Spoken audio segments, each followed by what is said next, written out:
నా వాయిస్ కొంచెం బాగాలేదండి. కొంచెం అడ్జస్ట్ అవ్వండి. కోల్గేట్ టూత్‌పేస్ట్‌తో మనం చాలా రకాలుగా శుభ్రం చేసుకోవచ్చు. అందులో మొదటిగా ఫ్లేమ్‌ని అడ్జస్ట్ చేసుకునే వాటి వెనకాల ఈ విధంగా మురికి పట్టేసి ఉంటుంది కదండీ!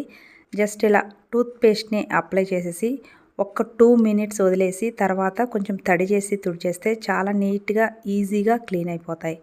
అదేవిధంగా స్టవ్ బర్నర్స్‌కి హోల్స్ ఒక్కొక్కసారి పూడుకుపోయి మంట సరిగ్గా రాదు. అలాంటప్పుడు ఇలా టూత్‌పేస్ట్ రాసి శుభ్రం చేసేస్తే నీట్‌గా వస్తుంది. ఒక కప్పులో కొంచెం బేకింగ్ సోడా వేసి, నిమ్మరసం వేసి అందులో అది వేసేసి ఉంచండి బర్నరు. ఒక అరగంట తర్వాత శుభ్రం చేస్తే కొత్తవైతే కొంచెం తెల్లగా వస్తాయి కానీ పాతవైతే తెల్లగా వస్తాయని నేను చెప్పనండి. చెప్పి మిమ్మల్ని మోసం చేయను. అవి నల్లగానే ఉంటాయి. కాకపోతే అవి శుభ్రం అవుతాయి. దానికున్న తుప్పు, మురికి అంతా పోయి శుభ్రం అవుతాయి. అలాగే స్టవ్‌కి ఉండేవి ఇలా ఫ్లేమ్ అడ్జస్ట్ చేసుకునేవి బ్లాక్ కలర్‌లో ఉండి అవి కూడా జిడ్డు పట్టేస్తూ ఉంటాయి. ఆ జిడ్డుని తొలగించడానికి పేస్ట్ చాలా బాగా ఉపయోగపడుతుంది. ఈ విధంగా శుభ్రపడిపోతాయి.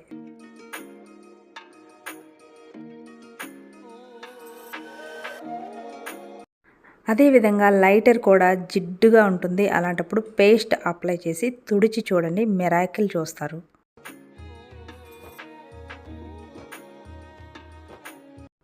ఒక గ్లాస్ వాటర్ తీసుకొని అందులో టూత్‌పేస్ట్ ఒక స్పూన్ ఉండేలా చూసుకొని వేసి షాంపూ కూడా వేసి బాగా కలిపి శానిటైజర్ బాటిల్‌లో పోసిన తర్వాత ఇది చాలా విధాలుగా శుభ్రం చేయడానికి ఉపయోగించుకోవచ్చండి.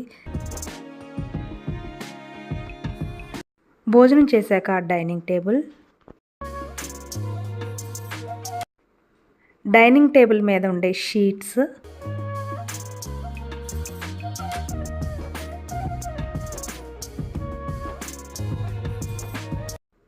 చెక్క కుర్చీలు, అలాగే స్టవ్ గట్లు,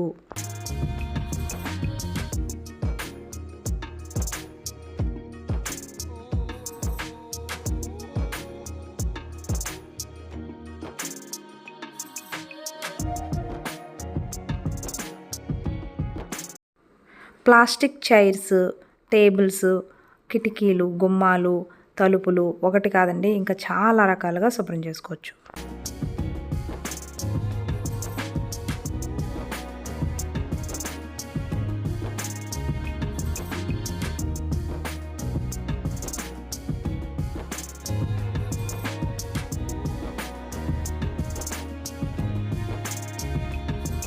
మూలలా మనకి టైల్స్ నల్లగా అయిపోయి జిడ్డు పట్టేస్తుంటాయి. అలాంటప్పుడు ఇది స్ప్రే చేసి తడిగుడ్డ పెడితే కనుక చాలా నీట్‌గా కనిపిస్తాయి.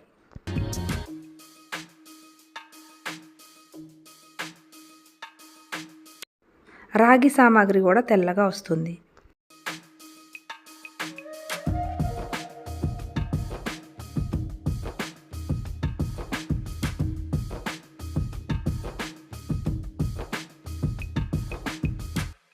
స్టవ్ వెనకాల టైల్స్ ఇలా టైల్‌కి జాయింట్స్‌లో ఇలా జిడ్డు పట్టేసి ఉంటాయి కదండీ!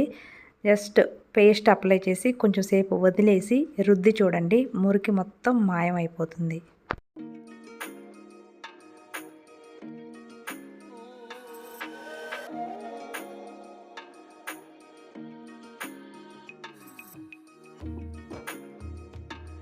ఒక బౌల్‌లో కొంచెం పసుపు, సర్ఫ్ అలాగే వేడి నీళ్లు వేసి కొంచెం టూత్‌పేస్ట్ అందులో బాగా మిక్స్ చేసిన తర్వాత వెండివి మనకి కాలుకు పెట్టుకునే పట్టీలు గానీ, ఈ రోజుల్లో పిల్లలు చైన్స్ కూడా కొన్ని మోడల్స్ వేసుకుంటున్నారు. వెండి సామాగ్రి ఏదైనా సరే అందులో పెట్టి ఒక గంట సేపు అలా నాననిచ్చిన తర్వాత బ్రష్‌తో శుభ్రం చేస్తే తెల్లగా మెరిసిపోతాయి. వీడియో నచ్చితే లైక్ చేయండి. Thank you for watching.